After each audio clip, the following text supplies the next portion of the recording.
we'll look at that. I mean, what's key to us as well is personal responsibility.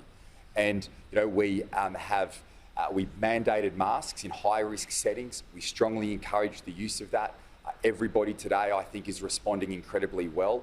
We monitor the situation. ICU presentations are the key metric for us. And we want to make sure that our health system has the capacity as we move through this next challenge of the pandemic. And I'm incredibly confident as Premier that our health system is the strongest in the country, that we can deal with the challenges that come our way. And my message to the people of our state today is that we can do this.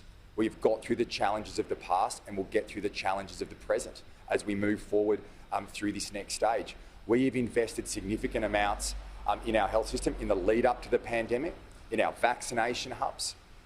And as I said to the Health Minister when I was Treasurer at the start of the pandemic, whatever you need, whatever resources you need to keep our health system resilient and strong, you will get. And that's exactly what we've done in our state compared to anywhere else in the country. We have invested significant amounts.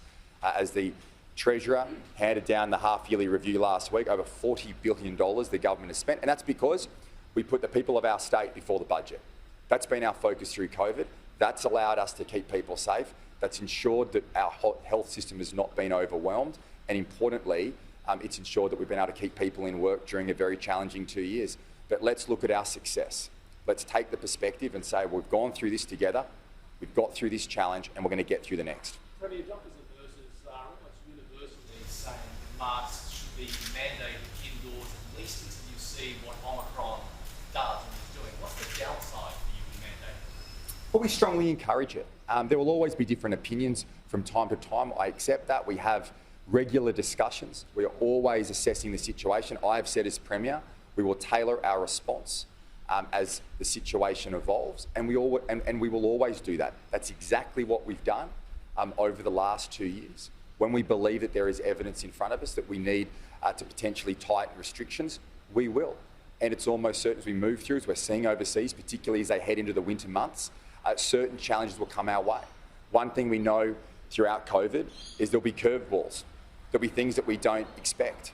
As the Health Minister has pointed out, there's almost certainly to be other variants that might come our way, and we will need to respond, and we'll continue to work in compact with the people of our state to get us through. One thing's for certain during COVID, and as the Treasurer who sat here and the Health Minister in press conference after press conference, there are always different views, there are always different debates. But what I can assure is what is most important for me and for our government is our number one priority is the health care of everybody across our state. We are completely focused on keeping people safe. But ultimately, in addition to that, we need to learn to live alongside the virus, to move through this, and to date, we are doing incredibly well. As I said, the ICU presentations to date in their 20s, we said as we opened up, and I stood in press conference after press conference when was asked, well, where are the increasing cases? I said the increasing cases will come.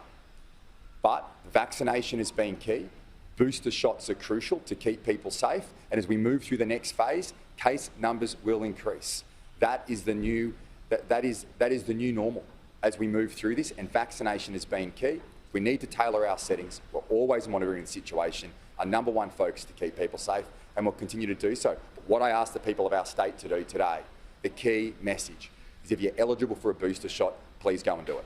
So are you expecting any restrictions to be imposed before Christmas? Well, at the moment, as I said with the Health Minister, we every day we're monitoring the situation. Every day we look at the numbers that are in front of us, the hospitalisations in the ICU presentations, and we'll continue to take a balanced, proportionate and measured response. I think the people of New South Wales have made those efforts. We see it regularly today, as obviously as we're heading into Christmas, people are wearing masks in settings. We strongly recommend that. In addition to that, there are settings where masks are mandated, and that will be with us for some time. But this is all about taking personal responsibility, and the people of New South Wales are doing just that. The government can't do everything. It's over to the people of our state. It's the people of our state that have got us through the last 2 years, and it's the people of our state that will get us through the next two.